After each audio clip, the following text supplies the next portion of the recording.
이게 이렇게까지 정지 작업이 됐다라는 거는 지상군은 들어가겠다라는 강력한 의지인 거죠. 그래서 이제 지상군은 들어갈 겁니다. 그런데 이제 미국은 나름 그래서 5차 중동전 가는 거는 막기 위해서 노력을 하고 있기 때문에 확전으로 갈 유인은 좀 적다고 봅니다. 그리고 지금 바이든 행정부는 재선을 앞두고 있는 상황에서 중동 정책이 다 작살이 났거든요. 제가 만약에 반대 트럼프 선거 그런다면 바이든 행정부한테 너 도대체 뭐 했냐? 지금 중동 이렇게 다 되고 우리가 했던 평화협상도 안 돼, 핵협의도 안 돼, 중동을 이렇게 하고 무능한 프레임으로 가기 딱 좋거든요. 네, 안녕하십니까. 저는 한국외국어대학교 중동연구소에서 일하고 있는 백승훈이라고 합니다.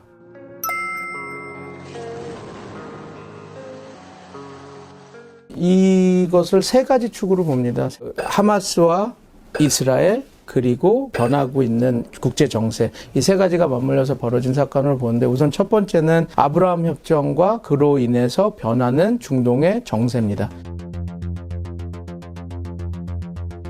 원래 기존에는 이스라엘 팔레스타인 문제 해법이 두 개의 국가론, 그러니까 무슨 말이냐면 이스라엘과 팔레스타인이 두 국가가 공존할 거다, 이런 거거든요.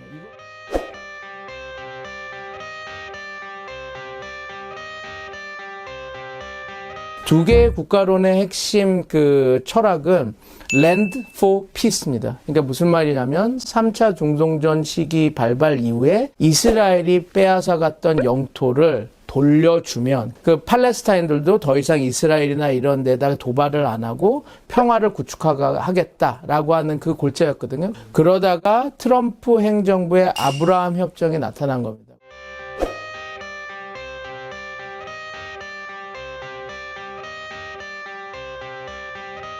기존의 철학은 Land for Peace라고 했다면 이것은 Peace for Peace거든요. 기본 골자는 이겁니다. 개성공단과 비슷한 어떤 경제 특구를 만들어서 거기서 팔레스타인도 먹고 사니 짐이 해결되고 다 이렇게 되면 평화가 구축될 것이다, 그런 거거든요. 이제 무슨 문제가 생기냐면 기존에 있던 하마스나 피에로 사람들 입장에서는 우리 국가 영토는 그럼 어떻게 되는 거야? 그런데 그런 아브라함 협정에 여태까지 우리 편이라고 했던 바레인, 카타르, 이집트 이런 애들도 우리 아브라함 협정으로 가겠다라고 들어오는 상황이었습니다. 그런 변화하는 국제 정세가 하마스 입장에서는 가만히 이렇게 있다간 우리가 사라지겠구나라고 하는 두려움을 이렇게 한 거죠. 오슬로 협정이 만들어지고 나서 아라파트의 피에로와 이스라엘이 평화 협상을 맺습니다.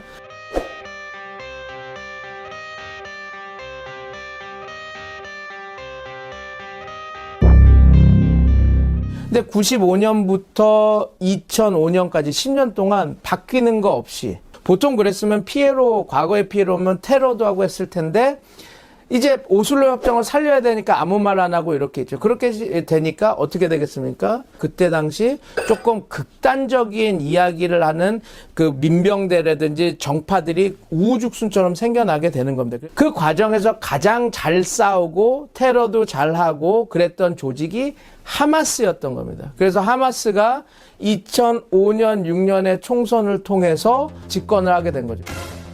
이스라엘은 이미 2005년, 6년 총선이 진행될 때부터 가자 지구의 팔레스타인들한테 경고를 했습니다.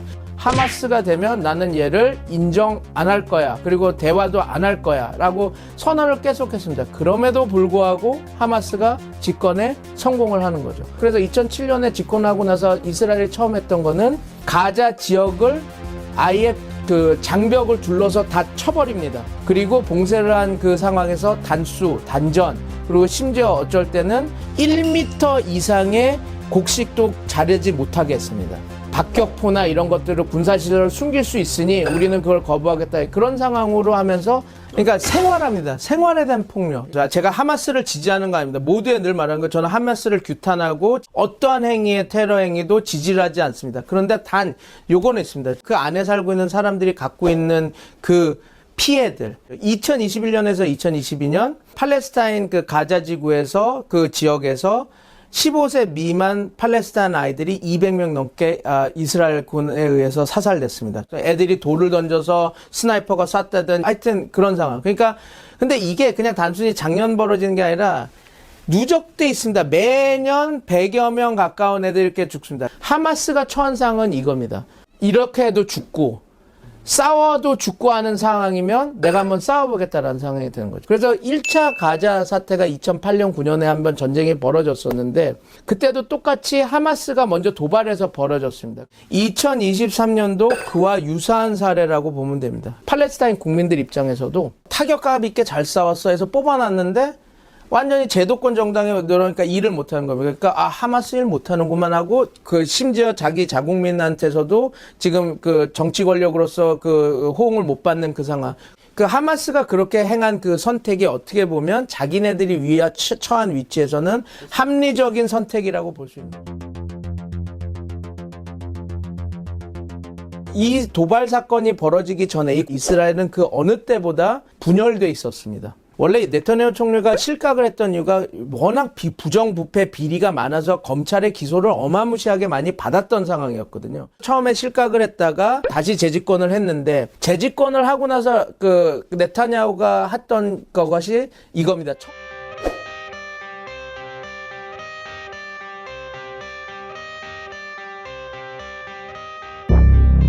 모든 이스라엘에서 들고 일어났습니다. 양분이 돼서요. 네타냐후를 믿는 보수층은 야 흔들지 말아라. 근데 반대는 야 내가 아는 이스라엘은 이런 나라가 아니었는데 어떻게 이렇게 됐느냐고 다 항쟁을 하기 시작했죠. 그 반정부 시위가 어디까지 갔냐면 집총 거부까지 간 겁니다. 나는 이런 나라에 내가 이렇게 목숨 걸고 싸워주고 할 수 없다. 그런 시위까지 갔었거든요. 그러니까 제 말은 이스라엘이 지금 심각하게 양분된 상황에서 국가 안보라고 하는 것이 흔들릴 수밖에 없는 그 정황도 있었던 거죠. 그래서 지금 말씀드린 것처럼 이 트라이앵글, 국제 사회에서 28 분쟁 해법이 바뀌면서 벌어지는 그 역학 변화 안에서 하마스는 아까 말한 것처럼 그렇게 억압받고 이렇게 해도 죽고 저렇게 해주는 상황에서 리스크 초이스, 위험 선택을 해보자 하는 그 상황.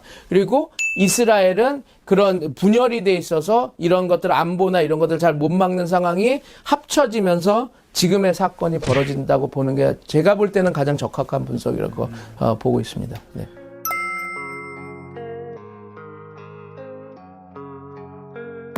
우선 지상군 개입은 될 겁니다. 이제 정지 작업은 다 마친 상황이에요. 이스라엘 측도 자기네들 군사작전이 될 지역을 북부 가자와 가자시 그 두 지역으로만 한정을 했습니다. 가자 사람들한테도 내려가라.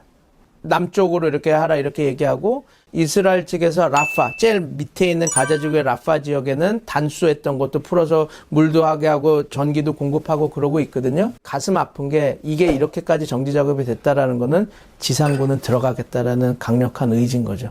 그래서 이제 지상군은 들어갈 겁니다. 그런데 이제 미국은 나름 그래서 5차 중동전 가는 거는 막기 위해서 노력을 하고 있기 때문에 확전으로 갈 유인은 좀 적다고 봅니다. 그리고 미국 바이든 행정부가 이스라엘 국제법 준수해 이렇게 얘기했거든요. 이게 이스라엘이 그런 국제법을 준수한다고 그러면 이제 하마스나 히즈볼라나 다양한 다른 무장정패 세력들한테 명분을 주는 거거든요. 확전이 안 되는 식으로 관리하면서 전쟁을 추리겠다라고 하는 미국의 의지가 드러난 겁니다. 지금 바이든 행정부는 재선을 앞두고 있는 상황에서 중동 정책이 다 작살이 났거든요. 표현을 좀 강하게 하면 그렇습니다. 제가 만약에 반대 트럼프 선거 그런다면 바이든 행정부한테 너 도대체 뭐 했냐? 지금 중동 이렇게 다 되고 우리가 했던 평화 협상도 안 돼, 핵 협의도 안 돼, 중동을 이렇게 하고 무능한 프레임으로 가기 딱 좋거든요. 이게 확전이 돼서 5차 중동까지 된다?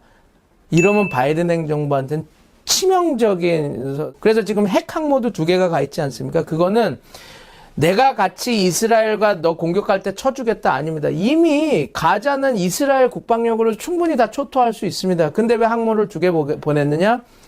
푸틴, 헤즈볼라, IRGC, 너네들 개입할 생각하지 마, 이상하게. 이렇게 딱, 벽을 치는 겁니다. 그래서, 근데 물론 모르죠. 제가 점쟁이는 아니기 때문에 갑자기 급발 사건이거나 어떤 폭탄 테러가 크게 난다든지 그러면 이제 또 다른 국면이 벌어질 수도 있긴 하지만, 그럼에도 불구하고 확산될 그 요인은 좀 적다. 우리가 생각하는 5차 중동전 이런 식으로 뭐 1차, 2차, 3차, 4차 중동전은 시리아도 들어오고 뭐 사우디아라비아도 자기도 직접 전쟁은 개입하지 않지만 뭐 오일 엠바고 그래가지고 그 석유 안 팔고 그래서 석유 파동 나고 그런 상황이 벌어지지 않았습니까?